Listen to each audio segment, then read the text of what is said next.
सुनो जी, मुझे तो शीतल की बड़ी फिक्र रहती है। उसका ध्यान तो बस घर के बाहर दोस्तों के साथ घूमने फिरने में ही रहता है। उसे कुछ बोलो तो एक नहीं सुनती। मैं तो कहती हूँ इसकी जल्दी शादी वादी करवा दो, वरना लड़की हाथ से निकल जाएगी। तुमसे ज़्यादा चिंता है मुझे शीतल की शादी की। कल ही वो रामपुर वाले मौसा जी को फ़ोन भी किया था। बता रहे थे एक लड़का है नज़र में। उनका अपना घर है और लड़का भी अच्छा है। अरे तो फिर बस बात चलाओ ना, एक बार देखे तो सही लड़का और घर बार कैसा है। कौन से लड़की की बात चल रही है यहाँ? तुम्हारी शादी की बात चल रही है बेटी। अब तुम्हारी शादी की उम्र हो रही है तो लड़का तो देखना पड़ेगा ना। उफ़ो, मुझे अभी नहीं करनी शादी वादी। ये तो मेरे खेलने कूदने के दिन है। बहुत खेल कूद ली तुम, अब घर के काम धाम सीखने की कोशिश करो, समझी? ससुराल जाकर हमारी नाक मत कटवा देना।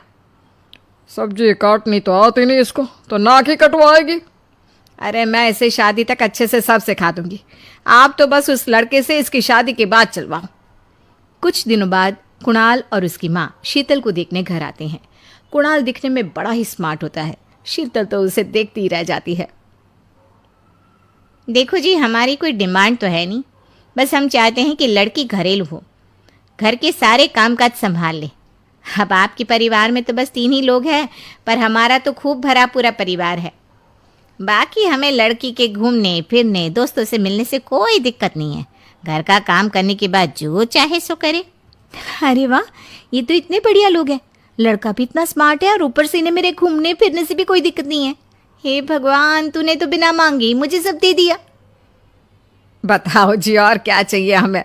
हमारी तरफ से तो रिश्ता पक्का है जी। बस फिर तो हंसी खुशी शीतल और कुणाल की शादी हो जाती है। शीतल मन ही मन बड़ी खुश होती है और उसी खुशी के साथ वो अपने ससुराल में कदम रखती है। आओ बहू, तुम्हारा अपने ससुराल में स्वागत है। ये मिलो अपने परिवार से। ये तुम्हारे ससुर जी, तुम्हारी ननद सुनीता और गीता, सुनीता के पति राजेश और उनके 2 बच्चे राजू और चिंटू। ये ना हमारे साथ यहीं रहते हैं। ये तुम्हारी दादी सास है और बाकी लोग अभी बाहर गए हुए हैं। इतने सारे लोग, ये सब यहीं रहते हैं इस घर में? अरे अभी तो मेरे देवर देवरानी और उनके 3 बच्चे यहाँ नहीं है। उसके मायके में भी शादी थी ना, तो बस वहीं गई है। कल तक आ जाएंगे। हे भगवान, ये घर है या धर्मशाला? ये सब एक साथ इस घर में कैसे रहते हैं? मुझे तो पता ही नहीं था इनका इतना बड़ा परिवार है। अब समझी कि कोई डिमांड क्यों नहीं की इन्होंने। ये सब चाल चले मेरे साथ। अरे बहू, खड़े खड़े क्या सोच रही हो? चलो अपने कमरे में जाकर आराम करो। जी माँ जी।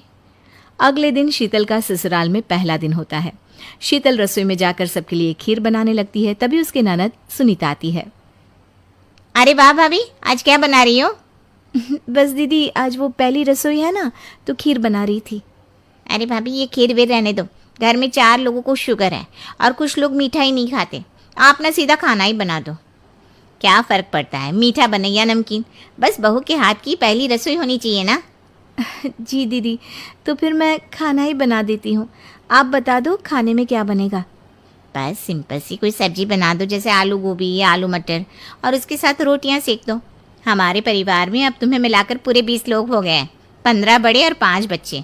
बड़ों की 6 और बच्चों की 2 के हिसाब से रोटी बना देना।